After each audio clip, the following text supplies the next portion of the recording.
వేసుకొని కలుపుకోవాలి. చూస్తున్నాం చామగడ్డ పులుసు రెడీ.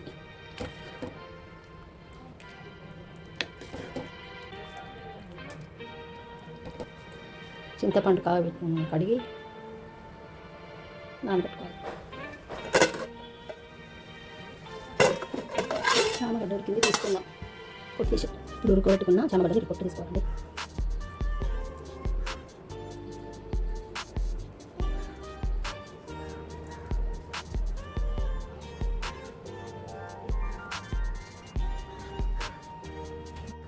పెద్ద దొడ్డు ఉన్నాయి 2 పీసెస్ వేసుకోవాలి.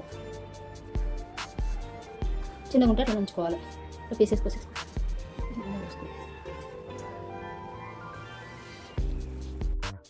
హాఫ్ చెంచా చిక్కర, పచ్చిమిరపకాయ, చామగడ్డ వేసుకోవాలి. హాఫ్ చెంచా పసుపు, కరివేపాకు, చెంచా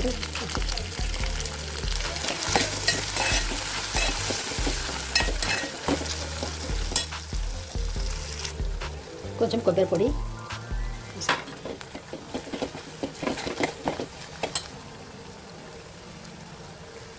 ఒక చెంచా అల్లం వేసుకో, 2 చెంచాల కారం,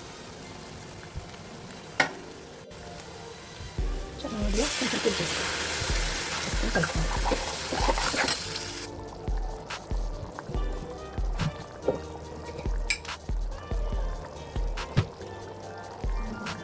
చెంచాలు ధనియాలు,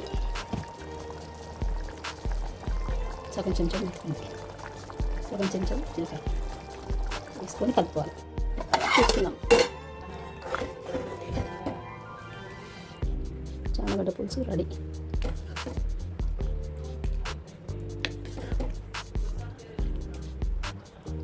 రెడీ అయిందండి, దించుకుందాం.